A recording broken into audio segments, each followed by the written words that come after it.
and BDD got monstrously ahead.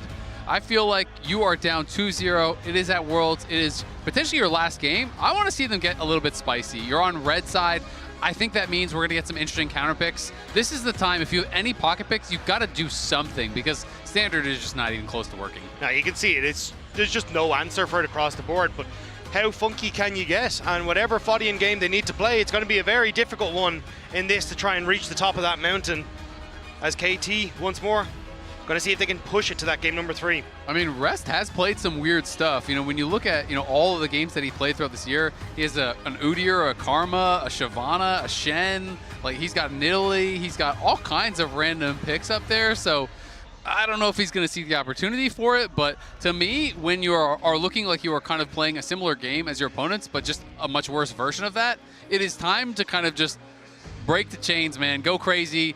Do whatever you can think of, because you're not going to win this series if you can't really throw a wrench in the gears. And if it is your last game at Worlds 2025, try and just go out and show what your region was, what you were capable of doing. Like even Kaiwing having like pockets picked like his Thresh as well. Show over the course of this year what you were capable of.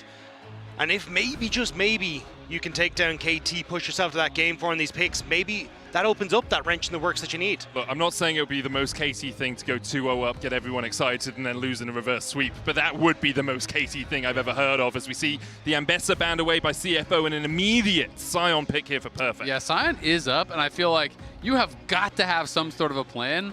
I have been kind of preaching. I'm a big fan of Cho'Gath as a potential answer. Mord has been the answer of the tournament. So I was thinking something like that, or even if you want to go crazy, go like Fiora, I would be down for whatever. Whatever you think is the best counter, bring it out. Mord, I think, definitely can work.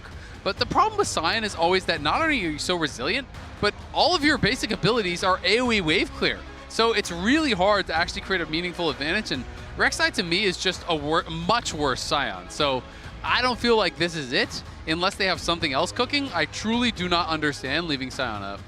It is also taking the Rek'Sai in this rotation rather than trying to lock in something strong for yourself, like that mid jungle, or even trying to open up something spicy for Kaiwing in that bottom side of the map. So I am curious what the next rotation is. I imagine it will be a jungle pick for JunJia, but the Caitlyn actually going to be locked in.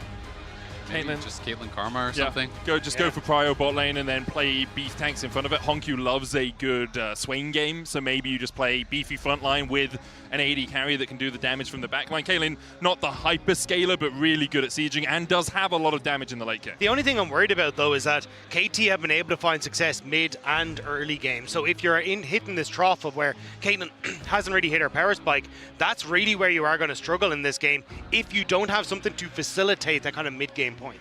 And immediately KT answer with the Alistar Ziggs. They know that they are going to get pushed in that bot lane, but as soon as the Ziggs gets towards that forbidden chapter, he can actually just wave clear for days. Chuck out the explosive minefield, a couple of bouncing bombs. The wave's gone before you can actually siege effectively. And we do know it can be a flex, right? This could just be bot lane. Is just we're just going to actually just wave clear infinitely and try to make the life difficult of this Caitlyn.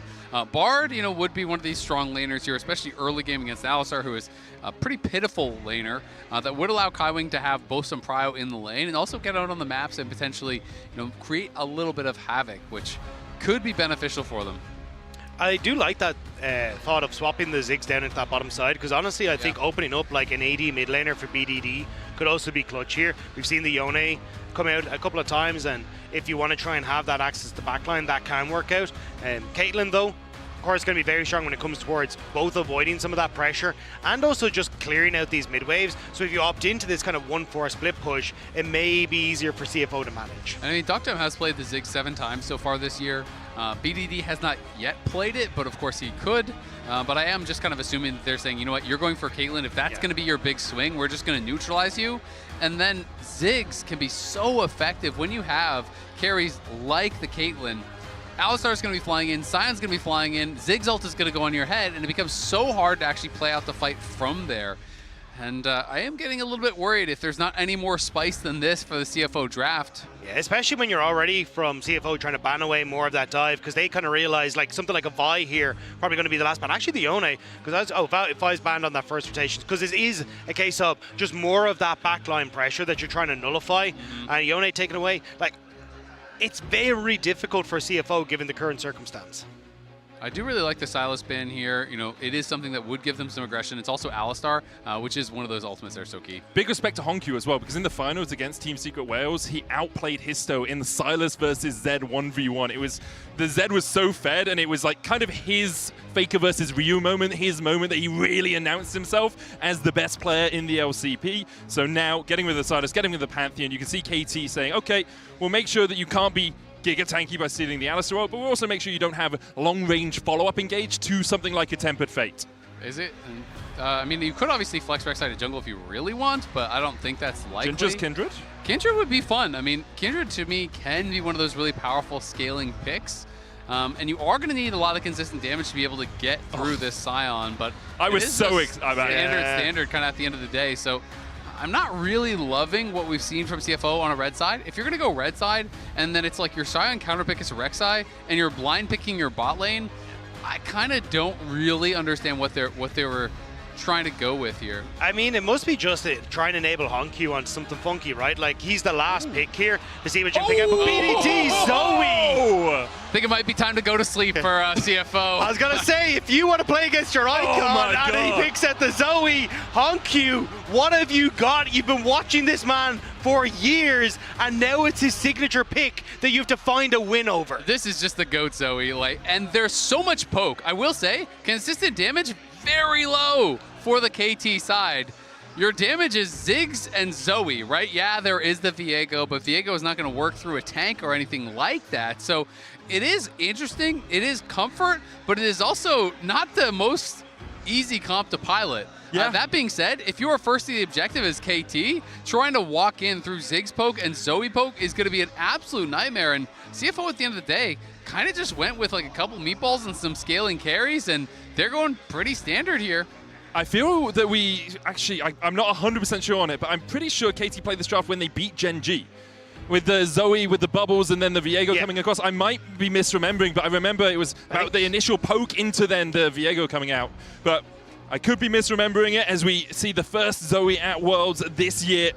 For KT, they have the initial burst damage, and then they have the Viego looking for those resets. For CFO, they have some scaling. Wei does a lot of damage as the game goes on. They've got a bit of a tanky front line, but so perhaps a range comp mostly? I think what you can do as CFO, though, is fish for some nice picks, right? Like, Zoe, very strong when ahead, but if you start to fall behind and you're able to look for these, like, Bard ultimates to lock her down after she comes back out of the portal, like, they are very easy plays to make, and maybe that's how you can try and swing it. But again, if you just have this hard focus from KT on shutting down JunJia, denying them from getting any sort of leads in the early game, you can look to snowball off of, hey, we're just going to move the Ziggs around and try and take towers very quickly. Let's get on to Summoner's Rift for the third and possibly the final game of this second quarter-final. I must be misremembering, having a look.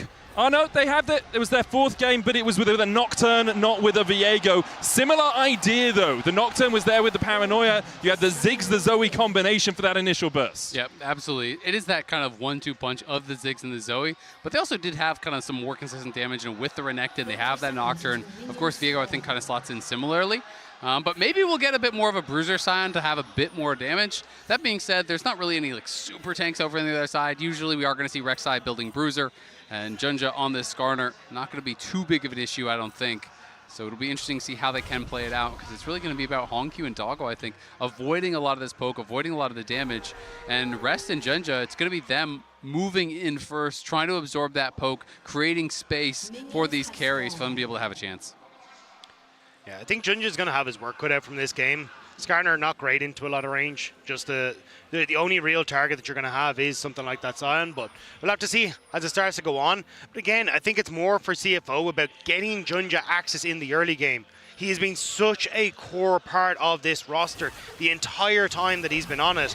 And unfortunately for him this game, he has been the target of KT consistently and hasn't managed to find that impact. Yeah, I mean, it's going to be very difficult because there's a lot of tools to actually disrupt what the Skarner is trying to do as well. You're looking at Headbutt away, you're looking at Satchel, you're looking at trying to drive straight in on a Zoe who can sleep you. It's very, very difficult, I think, you know, for him to be able to find these effective ganks. And then sure, you can attack topside, but you're ganking a Scion, right? So it's going to be tough. We've talked at length across the course of the series and on the analyst desk about, you don't say you're excited about KT. You don't get too much motivation when you're talking about them, because sometimes you're worried that they're not going to be able to have as much impact as they want. 2015, knocked out in the quarterfinals. 2018, knocked out in the quarterfinals. 2023, knocked out in the quarterfinals. Often they lose to a team that either loses to the champions or are the champions, but for so long, KT have been on the brink of taking that next step, and it seems like today here in Shanghai, it is finally their time to go one step further towards the finals. And what an impressive performance it would be. The fact that they came into LCK and did not look good. They were not able to pick up wins at the start of their group stage, but instead then getting into playoffs, they have this massive upset against JunJia, and the whole world takes notice. And unfortunately that notice is exactly where KT fans don't want it to go, as KT weren't able to continue up on that success. But a 3-0 start here at Worlds, and now potentially looking to see if they can have a 3-0 performance here against CFO. I mean, it would make it 7 straight wins at Worlds in the game score, but for CFO, they need to find a way in. Really feels important to try to create a point of power on the map, somewhere that you can really focus on, that you can play towards. Obviously, you do have these champions like the Skarner and like the Bard that really can get active on the map, but you need somewhere to attack. You need somewhere to go. I don't think it's going to be top lane, so you really are looking at HongQ and Doggo to try to have that big standout performance. It feels like kind of all the eggs have got to be in those baskets. I really agree with you. For CFO, it's, again, like an international where they have impressed. Last time we saw them lose a series before Worlds was back at MSI, 2AL. And now they come back into Worlds. They impressed with the victory versus T1. And the question is, can they find that form again? Because KT have been on an absolute tear today. Like, CFO haven't played to the level perhaps they would have wanted, but you have to give credit to KT. This is probably the best performance I've seen from a 3-0 team coming back after the break, as we see a gank in the mid lane. Oh, Spectralmore is expecting the flash from HongQ, but he holds it and is able to walk away. He did TP back into this lane. BDD burnt both his flash and his teleport too. But realistically, like, it's a nothing gank from Cuzz, right? He's already fully cleared out. He wanted to move back down towards his bottom side of the map. So a transitional gank that just puts some pressure on towards HongQ, and we've pretty much seen this consistently, right? The attacks from KT have been try and get in towards the jungle. Can we burn JunJia's flash? Can we put some pressure on JunJia? Okay, we've done that. Right, let's move Peter mid. Let's move Cuzz mid. Let's try and put some pressure on HongQ. That mid jungle that we hyped up so much coming into today has been under constant threat from KT.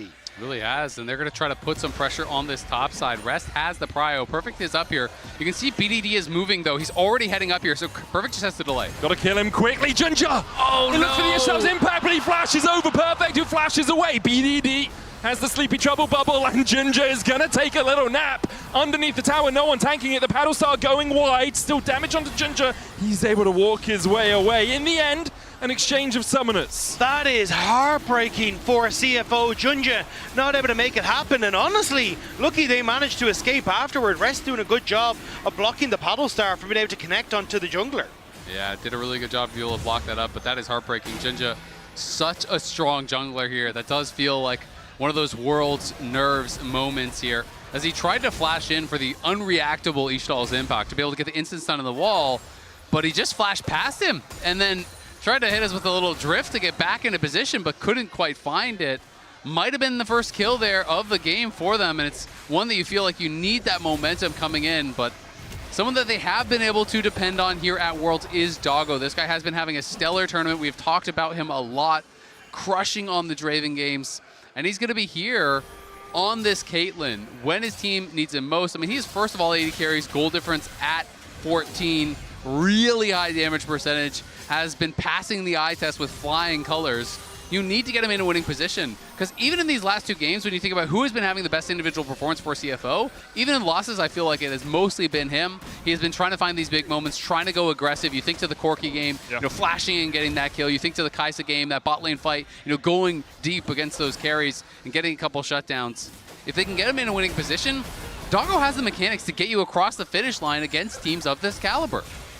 Especially against a composition like this from KT. This is one that wants to snowball. Zoe went ahead, incredibly strong. Zoe went behind, bloody useless. And a very similar story when you come towards the Ziggs, but deokdam has not been missing these bouncing bombs, and Doggo's hurting. Yeah, and deokdam is level 6, so you have got to be careful. You get hit by anything else, the ult might just be your flash or your death. Yep. So Doggo going to have to back off, which means you're going to be losing some more minions. Sleepy Trouble bubbled down. Peter looking for the headbutt pulverize. Spectral Maw coming out as well will land the stun, but only onto HongQ. Kaiwing flashed away there on the Bard. Before we saw the trade in the bot side, HongQ did look for a spiraling despair in mid, and it went wide, which is the O I exclaimed as we worked our way down towards bot. But again, KT, pressure mid, opening up for deokdam on bot side, keeping him able to push in. And this is a big wave now that Doggo is losing on this bottom side. And it's because deokdam was able to hit so many of these consistently. And now Peter, how much more do they want to go for? The Mega Inferno Bomb. Doggo is healthy enough, but a third of your HP lost just as you walk back to the lane. Kaiwing a while away from getting down here as well. Exactly, and that early pink ward that they actually placed over by the enemy blue buff, that was Cuzz placing this ward after he did that drive-by gank in mid lane. That has been there the whole time. Yep. CFO has not been able to clear that out for quite a while, and that's giving them all this information. Peter just showed it to him. Hey, mate, there's a ward in there. Why do you get the gold? You know what? I respect it. He's like, we're winning a little bit too hard. Buddy, the ward. Well, Kaiwing has to kill the ward, so he's delayed at getting to the mid lane. HongQ has to flash away with Peter collapsing. Cuzz has started up the grubs and picked up one of them so far. Already took that Chem Drake earlier on. JunJia trying to steal away one of these if he can, but he's at a numbers disadvantage right now. But you still have that TP on deokdam, who's just gone for the reset as well, so potentially going to TP up to this fight. This is risky for a CFO. Sleep onto HongQ. BDD doesn't have a huge amount of mana. Grubs begun again by Cuzz. The flash! Headbutt pulverize! Oh, Peter, take a medal, take a prize, impaled under the tower, but he takes the enemy mid laner down with him. Rest trying to come in from the side. He's going to get slept as well. A perfect nap for KT to collapse as deokdam takes the kill. Kaiwing chased out, make it 3. KT secure the feats of warfare. KT have woken up and chosen violence, picking off members of CFO everywhere on the map, and now they're going to move over towards their prize of these void grubs. And again, it's one of these situations where CFO is not respecting the map state. You called it out, Rob. Look at the Caitlyn. Caitlyn is locked under her tower down here on the map, and we have the Ziggs, who's going to be TPing in, adding the extra man, and just beautiful play there from Peter. Uses the W taxi, and then Q flash forward out of that, sets him up for first blood. Does lose his life, but deokdam is there. They have the extra member. They get the feats of warfare, and HongQ's just caught snoozing. He is taken down from long range. He was shopping. They say don't meet your idols, and HongQ really wishing he hadn't on this one. BDD setting that up for the long range play from deokdam. The synergy with this composition from KT is beautiful. I mean, the sleep into the Ziggs ult from long range. And HongQ gets taken out, and now insult to injury. More waves going to be lost here. deokdam 3-0, already so far ahead. Temper Fate Satchel Charge down in the right position, though, for deokdam to get out, and he satchels away from the cupcake. Took a moment to reposition himself there. Doesn't gobble up that Yordle snap trap from Doggo. Again, CFO are trying, but they just can't quite get the plays they want. deokdam able to escape, push on that bottom side, more gold into the hands of BDD, and his goal difference this series has been through the roof. And now that you're in a position to continue this pressure, like, you can move Ziggs down to that bottom side of the map to take that turret after you push in mid. Start to threaten now and use these walls at things like the dragon, which have just spawned. And the first items are coming through very quickly for KT. Yeah, it is really looking tough already as Kaiwing gonna get spotted, and Peter's looking. The sleep again. HongQ's gonna have nightmares. Collapse from KT.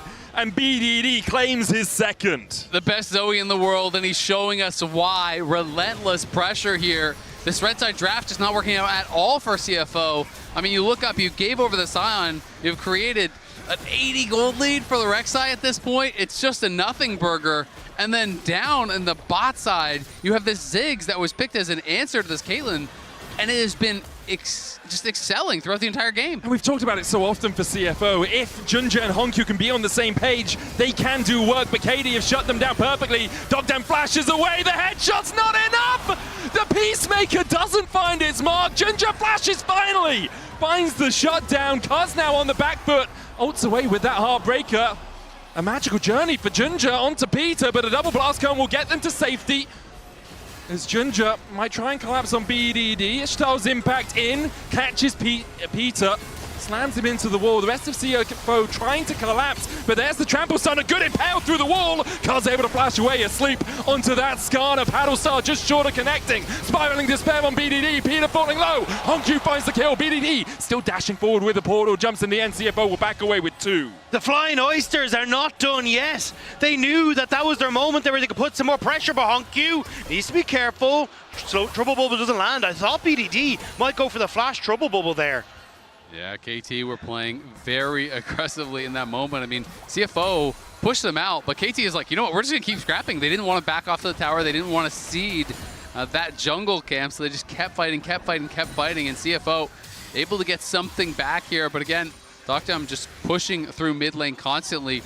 Rest has been a constant up in this top lane, has been very annoying to deal with for Perfect. It is a frustrating matchup. You're locked under your tower, but Sion is still getting what Sion needs. When we look back one more time, as they had to expend so much to take down deokdam. Yeah, the fact that he barely escapes here means that then, as you say, JunJia forced to flash to make sure that he can get the kill just a pixel on towards that health bar. And at this stage, it's the right call from CFO. Just throw everything in the kitchen sink and see what you can get. And KT, they do stick around a bit too long. They're hoping they can play this slow with BDD having the lead that he has. But overextending that little bit too far actually gives the numbers advantage with CFO that moment to find some kills. Exactly, and I mean, even with BDD around, you're still down a member. deokdam is dead. It's still a 4v3, and you're fighting it without the ultimates on Cuzz, without the ultimate on Peter, with lower health bars. So it was definitely a very aggressive look there from KT. Wanted to try to defend. Not a huge punish either way, but it is a little glimmer of hope you have to feel like there for CFO. Unfortunately, the kills going to Skarner is not what you want to see. He's the only guy with a big gold lead for CFO, 1,000 gold ahead on JunJia, who has been the face of this league for so many years. As KT begin to push in top, the impale from JunJia will catch up Peter, pops the unbreakable will, already down to half HP, Spiraling Despair is going to go back into the rest of the team. Cuzz getting slowed by it as well, but the Severing Bolt not enough to kill off the cow. Nicely done, though, by JunJia, making a really good use of this ultimate. Pulls him in, gets the ult, gets the flash. Yes, he gets away, but they are not rolling over by any means. And if you can get that impale, it sets up HongQ for all of his skill shots. Those become point and click. And also just gives them this vision control in this top side if they want to play aggressive, waiting on that push from HongQ in the top side, because you've got Herald in 30 seconds. So CFO looking to see if they can capitalize on it. Redemption onto HongQ just to top him up. CFO will really want to take this out, but now they have to look for the reset. No wards currently on Kaiwing. That's what he's going back for. Trying to get them up. Does have the Celestial opposition, whereas Peter yet to actually upgrade his World Atlas all the way. He's finished that redemption, as has Kaiwing. So in terms of warding advantage, it's a small one for CFO. You got push on bot side and the opportunity to try and TP rest in. Still though, they weren't quite able to get the pressure the CFO wanted here. Couldn't get deep vision. Now you've got KT back out onto the map, and Peter again in a great position to just sneak some of those wards into that top side and spot out how CFO are trying to move in en masse to this top side of the map. You can see that CFO have maintained pretty good defensive vision in their jungle. They're trying their best to actually move it forward into that river to try to be able to take control, but Cuzz and Peter have just been moving around here constantly. You know, BDD or deokdam gets pushed, then they move over as well, and non-stop just fighting over this vision. It's so hard to fight against a Zoe Ziggs if you do not know where they are. Especially when double Hex Tech Gunblade completed. That's so much burst damage if you can hit both of those channels on towards lockdown targets, and that's exactly what KT are looking to do, just fishing for some of these bubbles on the top side, seeing if they can connect with HongQ. But KT gonna take it slow, push out the waves, and then amass onto this objective. Yeah, Peter gonna go back, pop up those wards again, went from 1 to 4. And you have to remember as well, with the Sleepy Trouble Bubble, the next bit of magic damage you're taking is amplified, so those bouncing bombs can kind of act just like a paddle star. Ziggs ult too. I mean, that's my worry. Yeah. That's kind of the real dream, is you hit that on a carry, you press R, they're either dead or they leave the fight, right? Like there's no continuing the fight as Doggo. And, you know, in that situation, if they're going to commit that, Kaiwing is going to have to be really fast with almost defensive Bard ults, right? Because if to start off the fight, one of your carries gets hit by a sleep and Ziggs is going to throw out his ult, you have got to be right there to try to deny it. But that takes really quick reactions. And Herald no longer the target for either of these two teams as KT set up vision around the Drake. Will be soul point for them, and an Infernal Soul with Ziggs and Zoe is not something you want to give over easily. Already down to 4K. Peter acting as a bouncer. Rest trying to get in. JunJia going forward as well, but a good pulverize from Peter. The Drake stopped with a Tempered Fate. The Sleepy Trouble Bubble not going to hit on Doggo. The smite from JunJia finds it, and Impale as well. Spiraling despair for KT is perfect. Forced to flash away. CFO find the fight, find two. Rest dives onto the backline, gets a double knock. JunJia still looking for the chase. A Satchel charge out into the flash. Edge of Ishtal won't go any further with that Ishtal's impact. An ace in the hole won't be enough, but Rest still on the chase onto BDD. Forces him back underneath his tower. KT's poke is exceptional. Look at Rest. Poke lands, and Rest want to keep this going. He slept. Satchel Charge's going to knock him back. Decimating Smash there as well. Rest used the tunnel. He flashes back in, and Rest just slices them where they stand. He'll pay for it with his life. In the end, CFO turn their eyes towards the Herald. Exactly. They're going to be able to use that pressure to go over towards the Herald. I mean, this is the other side of this style of composition. It is so oppressive when all your poke is hitting, but when the spells don't land, you have no consistent damage whatsoever. And watch BDD in this fight. He's kind of having this like one-on-one on the side against Doggo, but everything misses. And when those first round of spells do miss, JunJia flashes in, gets the smite, and BDD cannot hurt the front line whatsoever. The carries are untouched on the CFO side, and once CFO are in the mix, they can't be stopped. And that's the big one, is as soon as you get this Garner into place, as soon as this Rek'Sai can actually get onto the targets, that's where they are so terrifying. And ideally, KT don't let them get into that position. But by over-grouping at the Dragon, they open up everything for CFO. And it's just maybe give CFO that hope. Control the area, control the objectives, but Doggo... Double onslaught. Doggo has the flash and has to use it. Gets himself to safety. KT's still looking for a little bit more.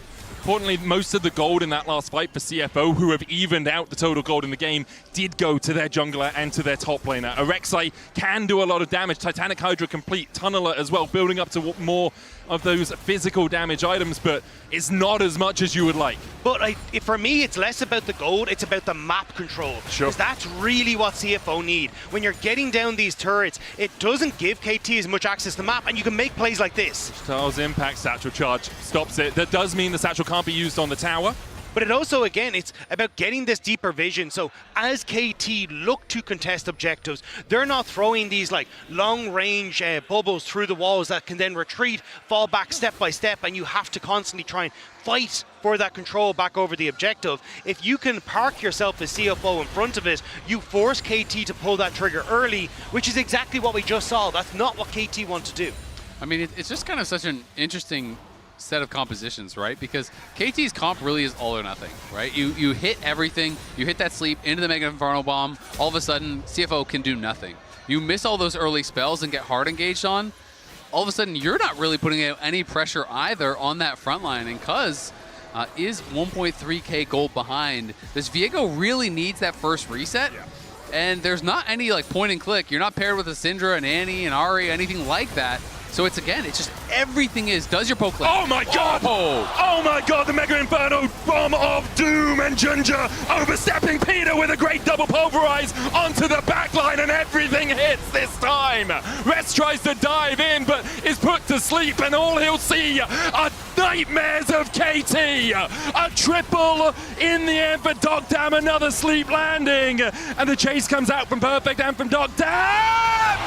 HongQ is not done yet. Cuzz will chase him down. A heartbreaker, a stake through the heart of CFO as KT win out the fight. It's a taster of what CFO could have, but it's KT who are once again cooking CFO over an open pit. The amount of gold and nourishment they're getting out of this roster is insane right now. I mean, we just got to see what the two different fights look like. The abilities hit, and there is not a lot you can do. Look at this beautiful sleep into the Mega Inferno Bomb, into the Paddle Star, everything timed perfectly there.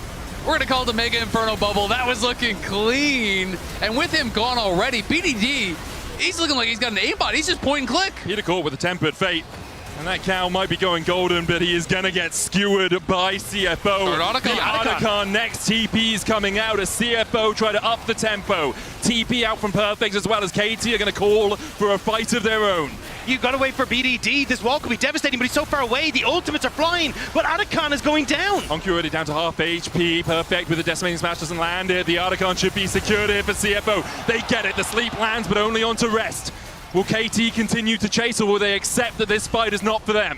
Fantastic play from CFO. They get the pick and they just force their hand, immediately start the Otacon, rush it down. Don't allow KT to get set up. KT's comp is so weak when they're late to the fight. And this is the scrappiness we were talking about for CFO. They don't want to give up the area. Dragon's there. Oh, the damage onto HongQ, spiraling despair though, into the net! And down goes BDD. Cuzz on the backline gets the reset.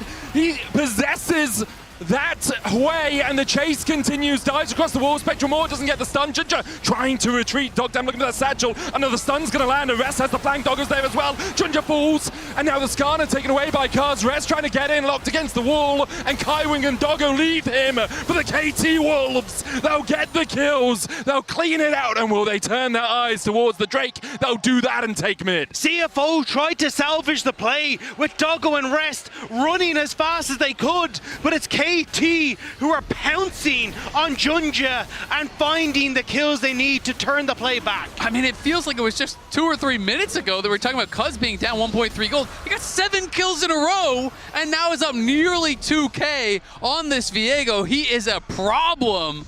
Has the entire LDR purchased up. They just moved towards Soul Point as well.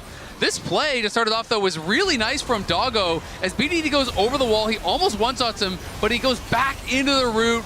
You got the 90 caliber net hitting him, takes him down with that headshot. But Cuzz is such a problem. We talk about the lack of consistent damage. Doesn't feel like they have that anymore. HongQ's the timing! Decimating smash against the knockup. They don't kill the tower. Mega Inferno will go down as well. As HongQ takes a drive to his demise. And now KT can look for more. BDD with a paddle star doesn't quite clip JunJia. CFO back away. Perfect timing on that decimating smash was just that. What a beautiful play. Catches HongQ as he pops out of the Herald there. Peter follows up. That's the carry down. And it was unnecessary. You didn't need to take that ride. HongQ thought maybe he could get it, but the tower doesn't even fall off the back of it. It is a stiff breeze away from falling. But KT, when CFO find their hope, they snuff it out so fast. Yeah, and the pedal difference is pretty significant, though. You have to look over at CFO's side. It's about 2,300 gold in their favor as far as adaptive stats. So the gold lead lies to you a little bit, but still, it is KT getting further and further ahead, nearly 4,000 gold up. 3.5 minutes until CFO is going to have to try to make their last stand. It really feels like it's all about the setup at the Dragon, because if KT are there first, it feels almost impossible to walk in. But likewise, if CFO are there first and you're trying to walk through a way, you're trying to walk through this trap line, the poke is never going to come. So it's all about who can get that setup, who can control vision. And right now it's been KT with the pushing waves, and it's them getting the much easier setup. BDD pushing in this top side on his signature pick. This Zoe lost on it back in 2022. Has only played it once since then, but averages about 75% win rate on the champ all time. So often we see KT having it banned against them. For HongQ, he'll be looking like the last couple of fights have gone well. Couple of good spiraling despairs. I don't think he's had a series where he would say he's shone, but he can do it. We have seen him so many times come back from poor series, from poor games, and within that same game actually accelerate himself to victory. And the spiraling despairs have been so crucial, not only for getting some of these picks, but getting those slows are crucial to enabling JunJia and Rest to get into these fights. So if you can find them, that can be the difference maker, that little bit of a slow that enables CFO to close the gap. And we got to remember, KT, this team that is synonymous with heartbreak, that is synonymous with these devastating losses, is now potentially one fight away from sealing the deal on their first ever World Semifinals. BDD, the only player on the team to ever make World Semis, and they're looking for a pick on Rest. He's trying to tunnel away, but Peter uses the minion line to try and get himself towards it. There's the knockup, there's the trample, there's the drowsy, and there's Rest sent to a coffin. The CFO will use this time to push in the mid lane, though, take a tower of their own, can chase forward a little bit further. They do have cannon minion here, acing the hole onto Dogdam. Now they retreat because KT are collapsing. But you still have BDD pushing to that bottom side, so CFO, they're not able to get the tier 2. It would be BDD who's able to pick up that objective, but CFO Flash from JunJia, Impale doesn't connect, but the damage onto Cuzz will stick. Meanwhile, on the backline, Doggo has to retreat. Kaiwing doing the same, perfect still, just standing as a meat wall in front of CFO. JunJia's gonna fall first, BDD gets HongQ, and now KT can smell their victory. BDD arrives and CFO dies. The Baron is next on the table here. They are crushing this fight. CFO got picked off in the side lane, tried to force their hand, but KT make the collapse happen. And not only do they get that, they got the tier 2 bot, they get the Baron, they get everything. And on this composition that feels like it is unique to KT, this Zoe and Ziggs, they're hoping they can burst it down. They should be able to do so, as Rest was there. But KT, this is beautiful. And CFO have to try and make this play. They know they're losing, they know they're behind. So JunJia tries to go for the all-in, Cuzz escapes, but watch the damage. The knock-up from Perfect sets up Doggo and Kaiwing to take half their health bar off the Mega Inferno Bomb, and then KT follow. Now, Peter for player of the series, man. He 100%. headbutts away the impaling JunJia so it doesn't connect, and then Cuzz can rejoin the fight. It's just been sublime from him every game. I mean, he's absolutely smurfing. That Ziggs ult had to be 3,000 plus damage between the 3 people that it hit. Like, that was crazy. BDD arrives, snipes another one. He's got death cap completed now. 2 seconds until the potential last stand here of CFO. Can JunJia come up with another hero steal? Rest is in the top lane, pushing in for that tier 2. Does have the teleport and will use it. The Drake down to 9,000. BDD looking to see if he can find a sleepy trouble bubble. Lands it onto Rest. He can't join the fight. Tempered Fate on the backline. Paddle Star just short. Dragon down to 4k. As KT look for the soul and knock back onto JunJia. And again, it's Peter who keeps the enemy jungler at bay. Rest dives in, but the rest of his team are distracted by the cow. Now they're chased in with an unstoppable onslaught. And if that's not a name for how KT have played this series, I don't know what is. Unstoppable from KT as they march down CFO and look for the semis. No one expected KC to be one of the teams that could push themselves forward, but at semi-finals in their eyes, their curses may be damned in this position. For the first time ever, KT looked ahead to the World Semifinals. And with only Kaiwing left to watch, CFO will be eliminated. A valiant stand from them. A valiant stand for the LCP, but today is KT's day. Kaiwing can do nothing but watch as KT take the Nexus towers. The Nexus next, the KT coaster keeps on climbing.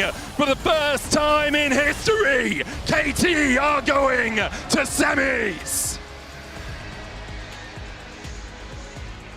And what an incredible run it has been for KT. Make it 7 wins in a row at Worlds 2025. Yet to drop a game. They have been on fire. And who'd have thought Peter would be the one stepping up so much in a series like this? His first time at Worlds, his first time outside of South Korea, and Peter is carrying KT alongside members like BDD. What an impeccable performance from the support player, and what a